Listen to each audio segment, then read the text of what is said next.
Welcome to Faith Over Fear, the Christian Pregnancy and Birth podcast. I'm Natalie Portman, a wife, mama, birth doula, and childbirth educator. And I believe God has a better way for us to experience birth, one without fear, striving, or self-glorification. If you're ready to stop feeling overwhelmed and instead trust the Lord more deeply in pregnancy, birth, and motherhood, you're in the right place. Here you'll find inspiring birth stories, biblical encouragement, and practical wisdom to help you walk in faith over fear during this beautiful and challenging season. Now let's get started. Hey there, Mama. Just wanted to give you a heads up about this episode. We had a little bit of audio issues, and so the audio kind of changes a little bit towards the end of the interview, and it might be a little bit softer than a normal episode. So I apologize about that, but I just didn't want it to become distracting because this is a great birth story you're about to hear. So let's get into the interview. Today, I am so excited to welcome Caroline to the Faith Over Fear podcast. Caroline is a nurse who brings such a unique perspective to our conversation. She's cared for mothers experiencing critical birth complications in the hospital, and now she's navigating her own journey as a mama of 2 under 2. She's here to share openly about her drastically different birth experiences, her journey with postpartum anxiety, and how God has been teaching her to trust Him through both the green pastures and the dark valleys of motherhood. Caroline, welcome to the podcast. Thank you for having me. I am so happy you're here. I was your doula for both birth experiences, but let's start with your first birth experience ever. This is Abigail's birth. What was it like initially even becoming pregnant that first time? By God's grace, we were able to conceive pretty quickly. We had an interesting journey with that, with starting out being foster parents. And we just felt a call to dive into being a parent of some kind. We started as respite parents and had some different kiddos in our home. As a background, is basically like babysitting kind of for foster parents to watch their kids for a weekend or whatever comes up. We were helping some families in that way. And then to our surprise, got pregnant. We felt called into foster parenting, and then we are pregnant. So trying to navigate that, but very quickly, obviously very excited to be pregnant, and by God's grace, able to conceive quicker than expected. We stepped away from foster parenting and realized, like, okay, God, like, you're placing us to be biological parents. And, I don't know what comes in the season. We don't have any other children, but we're trusting you that whatever you want from us, we just want to walk in what you want for us. One of my close friends had children, and she told me that a doula is super important. Being a nurse myself, I feel like I'm slightly educated, but in more of a negative sense, almost like you know too much about the negative parts of birth or pregnancy. I think I had some more negative thoughts regarding that led to some like further anxiety. In that, I reached out to one of my friends. She talked about having a doula, and very quickly I grew to have an amazing relationship with you, Natalie, and really felt that trust. I really saw the importance of having a Christian doula and how important that was for me. I wanted to have that encouragement, not just in, oh, you got this, but encouragement of truth from the Lord through scriptures and another Christian sister to encourage me through a big momentous part of my life.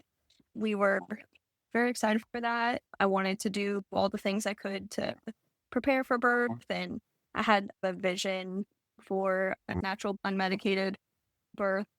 Obviously, it was my first kid, so I had no idea what to expect, but I really wanted to, probably more for selfish reasons, just to say I did this. I'm a physically active person. I felt like I wanted almost like a medal to myself, not for anyone else, but just to myself of like, oh, I did this, by my own strength in a way, even though it's totally not.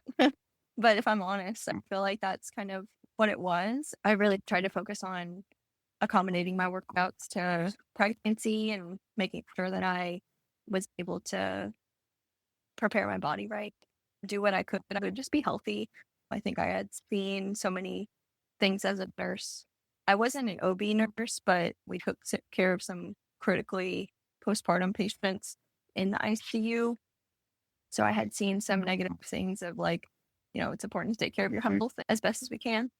I was really focusing on workouts and eating healthy, and I felt good from that. Honestly, I didn't have a lot of pregnancy symptoms that was just overwhelming.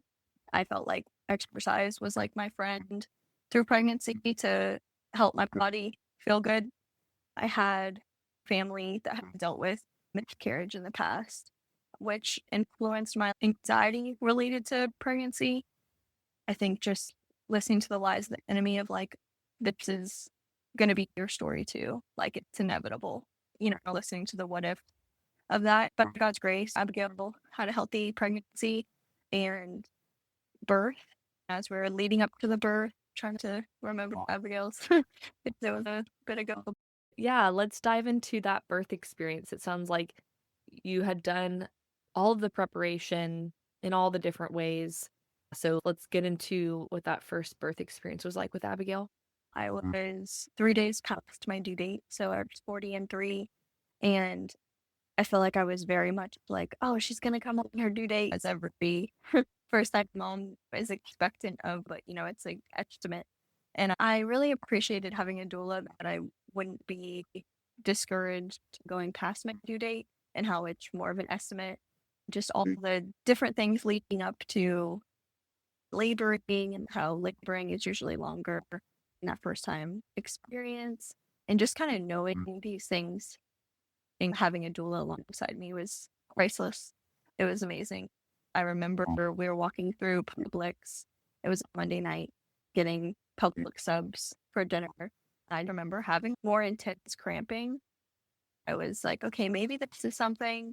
I remember texting you, talking through, counting the contractions. I had a little contraction timer app, but they didn't seem to follow much of a pattern. It was kind of all over the place.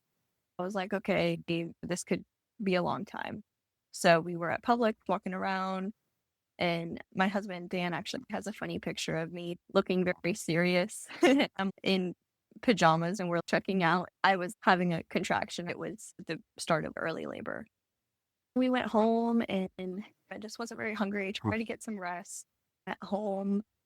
I remember we were hanging out on the couch and I had this constant nagging back pain. It didn't feel like cramps in the front. It was just like a constant ache right at my lower back. And it would get more intense through the contractions as I know them now.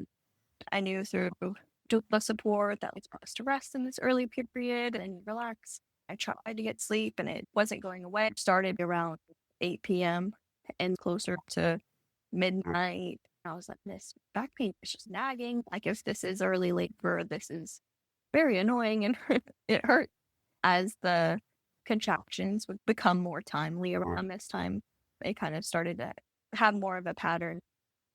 So I went in the shower and relax. In the shower, I'm one of those people, if you take a shower, I can feel relaxed and comfy. So I was like, okay, maybe then I'll be able to sleep.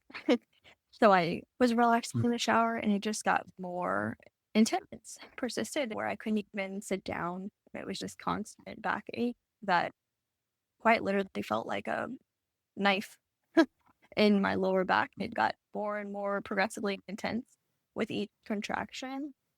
I was like, okay, this is probably something, but I don't know how long this is going to last. This is very painful. And I remember it was probably around 2 a.m. I was on all fours on my couch. I remember waking my husband Dan up and being like, hey, I think this is progressing into something. So I'm going to call Natalie. I remember calling you and having that calm assurance of, okay, this is the next step. We'll get through every next step of the process. I just felt very calm in that time, even though it was trying to breathe through the contractions and the breath work really helped through that pain. But, constantly on all fours was like my only comfortable position. I remember talking to you on the phone, and I think you could hear me breathing through a contraction, and you were like, okay, I think I know where we're at. And this time, after some time, we all decided to go to the hospital. We got in the car and went towards the hospital. The road we were taking has been under construction and still under construction, and I've had two children. But That is Jacksonville for you. yeah, the road, a bumpy road under construction. I could barely sit down from the back pain, back labor, as I know what it is. I thought that was labor, and I was like, I know this is supposed to be hard, but man, this is hard. When I got there, I feel like I was in some haze. We checked in, they checked me. I remember I could only be on my hands and knees, and they want you to lay on your back so they can put all the things around you. I remember being like, I can't. The contractions were just so constant on my back. It felt like I was sitting on a knife in my low back. Hands and knees was definitely a lot more comfortable. I really wanted to do the labor tub and be in the water because during early labor, water has always been more relaxing experience. I remember ahead of time, thankfully having a doula talking through my desires for what I would want. But in those moments, the pain was unbearable. I remember basically begging for an epidural because the pain was so intense and I felt like I couldn't have any relief. We tried different alternative methods like a TINS unit, and I remember being like, I literally feel nothing, and you're like, it's on the highest setting. And the pain just felt like it wouldn't touch it, honestly. The TINS unit for me, I remember begging for an epidural just because it was so unbearable. Later to find out that it was back labor and she was sitting right on my spine the entire labor. I'm grateful for doula support in that, for you to remind me of that truth of like, we can only prepare so much for birth. There's so many unknowns, but how the Lord knows what's going to happen. And we can trust in His plan for our birth. I had an interesting experience with the epidural. I felt relief from the epidural on one side. Eventually, I had full numbness and I was able to finally take a nap. And this had been, I don't even know how many hours until I was able to sleep because I hadn't slept prior. In early labor, I couldn't rest at all. After having the epidural doing its job, I was able to rest, take a nap, and I woke up. I believe my water broke and I was fully dilated. In my mind, I'm like, okay, it's go time. It should be very quick.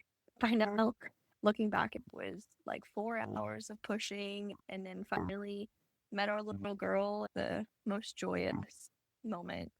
The pushing stage was a long time. His face up, sunny side up, and her hand. I don't know the terms for the Compound presentation. So she was working against you in all the ways. She had not only was she turned the wrong way where her spine was closer to your spine, sunny side up or posterior, however you want to say that, and then had her hand up next to her, which just increases the surface area more. And I love that you're like, and we met our little girl, and I'm like, Caroline, you need to give yourself some more grace. She was a big girl. And so you had it all kind of working against you in that pushing phase. Wasn't it close to 5 hours of pushing? think so. I think they said if it had gone on longer, they probably would have stopped and Yeah. thought Yeah. about a C-section. Well, I think you were progressing, and I think that's the only way that providers will allow you to get to that 4 hour plus mark is if you're progressing. It's the mamas that are pushing for all that time and there's no change in baby's movement. Like they're not actually coming down. So yeah, it certainly was a long pushing phase, especially for a first time mom. You had everything working against you, and yet the Lord was still just continuing to provide you with just a supernatural strength at that point to be able to continue a vaginal delivery after everything that had happened. For sure. Yeah, she was a big girl. She was 9 pounds. When she was born, it was an amazing, joyous time for us. Yeah, and the joy of being able to hold her immediately after such a long pushing phase like that. It is so worth it. Can you share more about what it was like in the postpartum time with Abigail? Obviously, being able to enjoy her immediately postpartum and then going into that first year. The initial holding her is the most joy, the most tangible way I feel our mom can feel just the love of a child, how we're able to experience things like that in this life and how we can feel God's love in that, walking in that, and just being a mom and how much we love our children, but how much the Lord loves us infinitely more.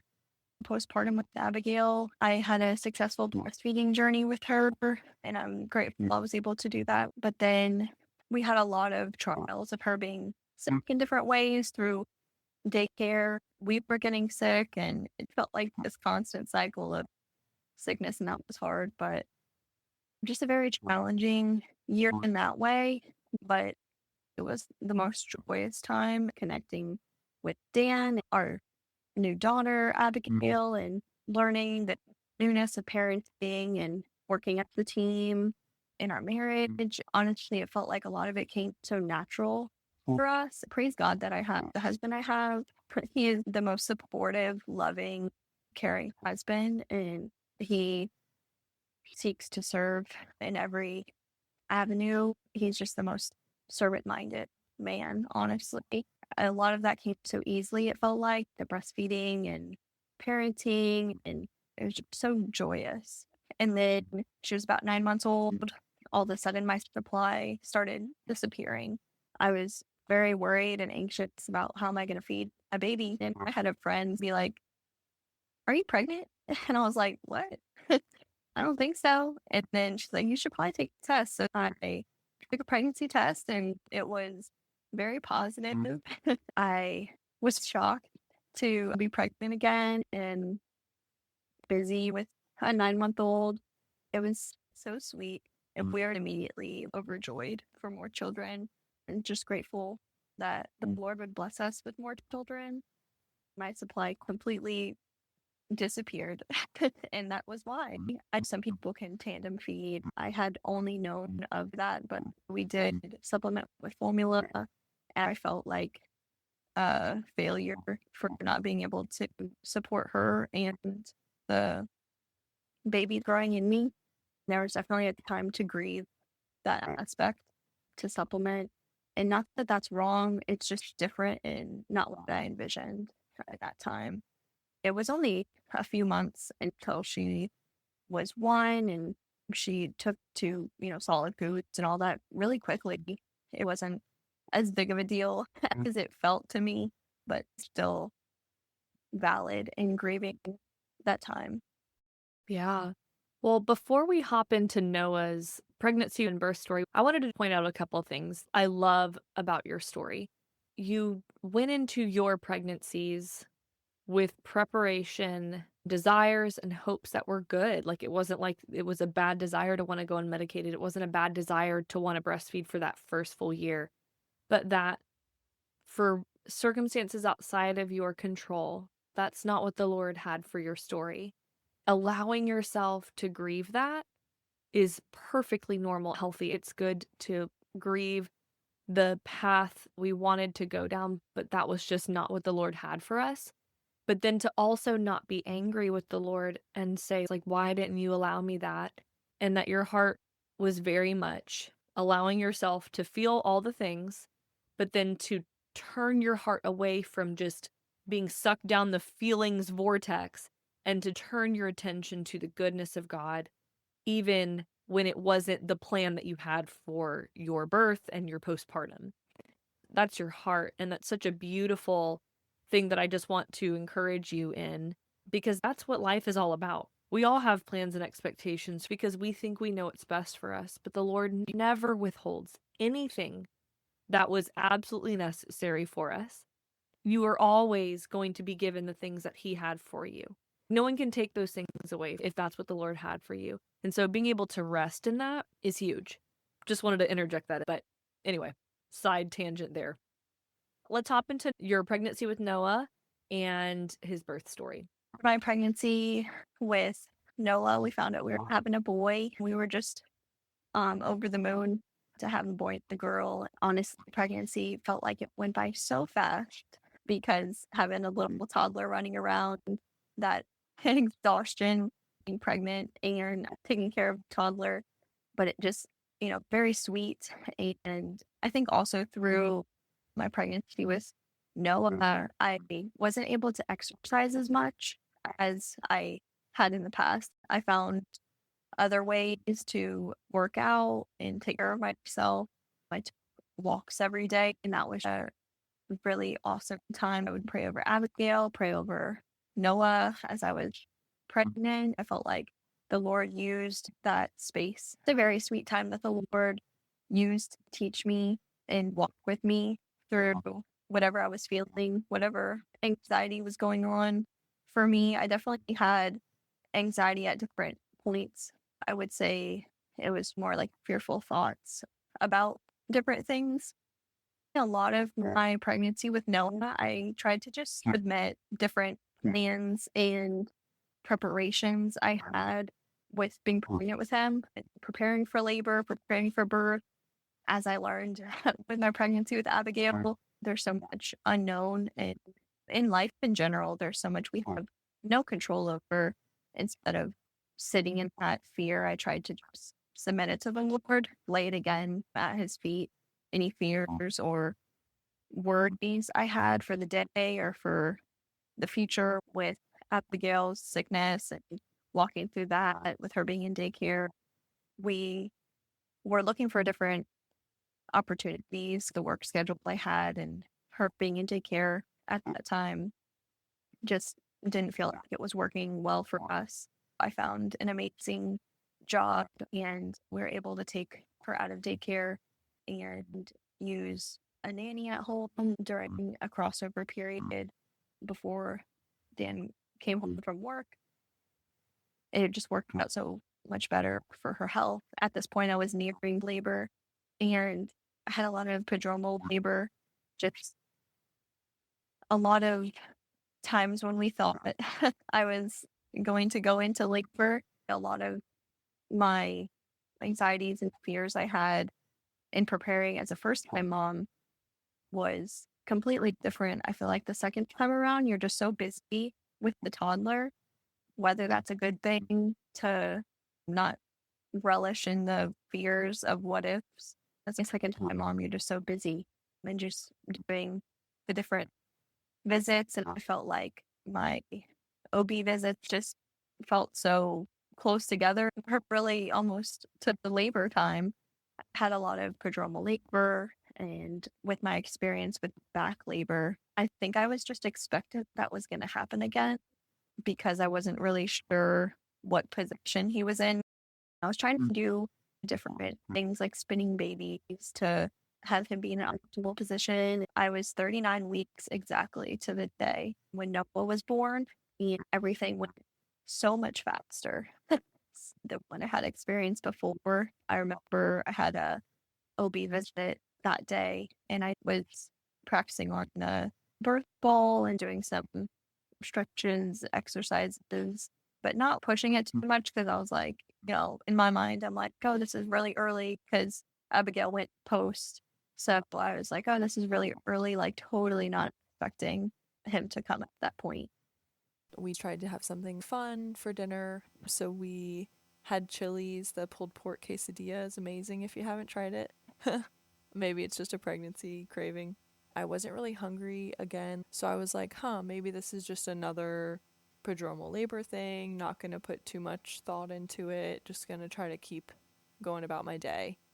It kept coming with more consistency, almost a pattern, which was not the case during labor with Abigail for a long time. So I was like, maybe this is something, not really sure, but what I have to do is vacuum my house. That was like for some reason, I had to get that done. I didn't want a messy house for any family, taking care of Abigail. So that was my priority, I guess, in the moment. I had to vacuum the house. I was vacuuming and I just kind of felt this constant cramp that had a progression, like a wave like pattern. Like it would come, and then for a second, it kind of make me stop and stand there for a minute, and then it would just go away. I didn't want to get my hopes up. Having a really long labor with Abigail in a hard labor, I didn't want to put too much thought into what was to come, and honestly trying to trust in the Lord and just walking through that wave of contraction. And then I just had some kind of feeling that, like, okay, maybe this is more than what I'm thinking. And then having a doula was also awesome at this point. Still having you as my doula was awesome for having a second child. I don't know all the things, and everything is still unpredictable. That having a doula again to walk with a whole different birth experience was super monumental for me. And especially with all the prodromal labor that I didn't have the first time around, just having someone to talk through who knows the ins and outs of what I'm experiencing and can put language to it was super helpful. So I felt things were coming at more of a consistency, so we talked through it and felt that it might be a good idea to go to the hospital. I told Dan, he was playing outside in the backyard with Abigail, and he gave her the quickest bath and got her ready for bed because I told him we probably would need to be going to the hospital soon. I was trying to relax and watching a baking show. This time was different. I could lay in bed and try to relax through it versus the back labor. I felt like I couldn't even sit down, so that was very frustrating for me. But this time I could actually like rest, which was very helpful. And so then we went to the hospital and I got checked. I was 5 or 6 centimeters along, further than I felt at the time. Laboring was just different this time around. So it kind of felt like a lot of unknowns in that, just because it was a lot of different feelings and sensations than I had with back labor with the first time. I still desired that unmedicated experience, but I wasn't holding as tightly to that plan. So was laboring and wanted to use the labor tub if possible. Water is such a relaxing experience for me, so I wanted to incorporate that into my labor. I didn't really know how much time had passed. We were using the different methods, like the TENS unit and different things like that, the positioning. This is when I felt having doula support in my birth was so amazing for me. Positioning can change your birth experience. I felt there was a lot of hope in the birth experience with Noah because my doula being able to position me in a different way completely changed my ability to cope with that type of pain. And this time around, I held more closely to my worship playlist through the contractions and the songs that I had prayed and listened to through pregnancy, really using that to help cope through the pain. Still a painful experience that as women were, experiencing because of the fall. But the Lord doesn't just leave us there in that, and how He, walks with us through every step of labor. I feel like it was like 4 hours later, and I didn't know how close we were, but I wanted to try using the labor tub. So I got in the labor tub, probably had a contraction, and they were like, okay, when you're about to have him, let us know. So we need to get you out of the tub. And I quickly felt that he was coming. We went back into a different position out of the tub and had him so fast. Me and Dan just looked at each other in shock after Noah was born because it was just such a different experience. We talked through that later and just how highly anticipated and long of a labor it was the first time around with Abigail. We just cried and sobbed when she was finally born because we were just like thank you, Jesus, like finally she's here, because it was such a long process through the pushing and things like that. But with Noah, it was so quick. I feel like in the moment, I felt almost bad that I didn't have the same reaction as I did with Abigail, but it was just so fast that I felt like I didn't really have time to think about waiting and waiting for the next point. He was there to experience that unmedicated experience. I think holding more loosely to that plan just helped me enjoy that process more. And so I had that unmedicated experience and just initially tried to start the breastfeeding and do similar things I did with Abigail to start that journey. My postpartum experience with Noah was honestly a whirlwind. It felt like a moment by moment, just walking through a dark area. You're just walking through like darkness and just trying to take step by step. And the Lord was leading me, like, hold my hand through this next step.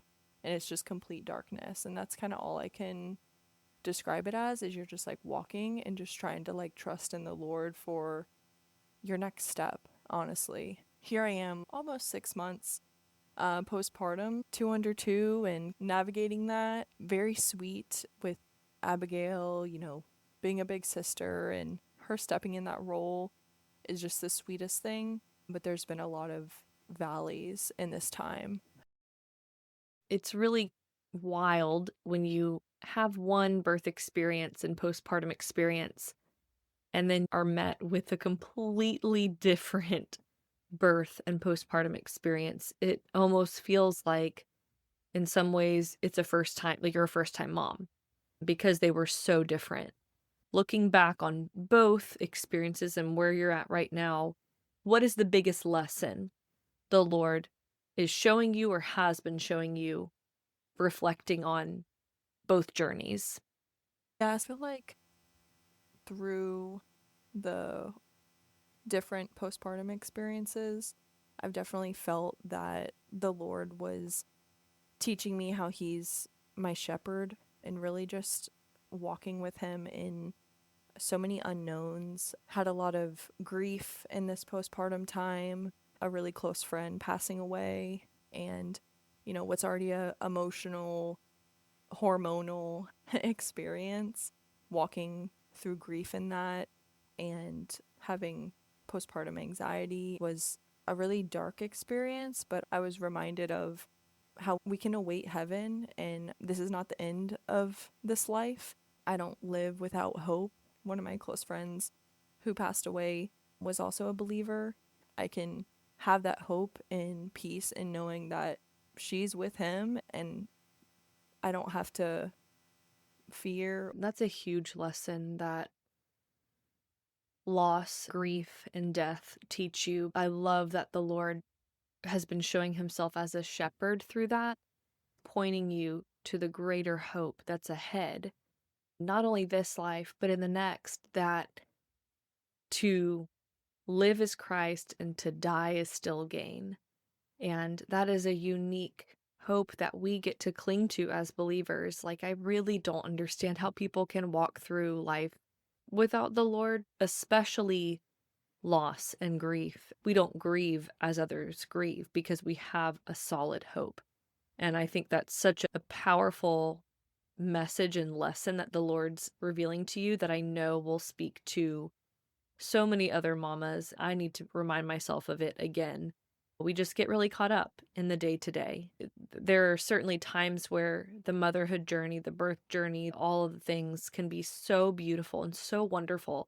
And then in the same day or quickly in the next moment, you feel the total opposite of that. And reconciling just like that dichotomy of positive and negative and highs and lows can feel so jarring. Like, I don't know if it feels like that for you, but to just feel like you're on a roller coaster at times. But that's not the end of it. Just because we're feeling like all the things doesn't mean it's always going to feel so chaotic and hectic, because we do know the Lord is fully and finally sovereign over everything that happens. and just getting to cling to a hope that is so much greater than us and so much greater than our own strength, the plans that we could fathom for ourselves. He is so much more and so much better than we could ask, think, or imagine. And the way he writes our stories, all things are working for our good and his glory. And we get to rest in that, even if we don't see that or feel that. Yeah. I definitely felt like a verse has been really helpful that I've been clinging to in this time. Psalm 119:50 is, "This is my comfort in my affliction. Your promise gives me life." And just how we can comfort and hope in him regardless of circumstances and lift our eyes above the circumstance and trust him because he is more powerful than our circumstances, and how we can just lift our eyes and trust him regardless of what's swirling around. I definitely had a difficult postpartum experience and a different breastfeeding journey than what I anticipated, but he is constant and he has never changed. Amen. Thank you, Caroline, for sharing that. And hopefully I'll have you on here soon again. Thanks so much again. Thank you so much. That's it for today on Faith Over Fear, the Christian Pregnancy and Birth podcast. I hope today's conversation encouraged your heart and equipped you to trust God more deeply in your pregnancy, birth, and motherhood journey. Hey, before you go, I want to gift you with a freebie. I've compiled some of my most popular resources inside the Christian Mama Birth Prep Library. It includes practical birth prep handouts, such as the labor positions cheat sheet, birth preferences checklist, and provider questions guide. You'll also get exclusive discounts and even a worship labor playlist to bring God's peace into your birth space. To get instant access, simply visit faithoverfearbirth.com or click the link in the episode show notes to sign up. You'll receive immediate access to these valuable resources created just for you. If today's episode blessed you, please subscribe, leave a review, and share it with some other mamas who could use this encouragement. Your support helps more women find this podcast and embrace faith-filled birth and motherhood. Let's keep choosing faith over fear. Bye-bye for now.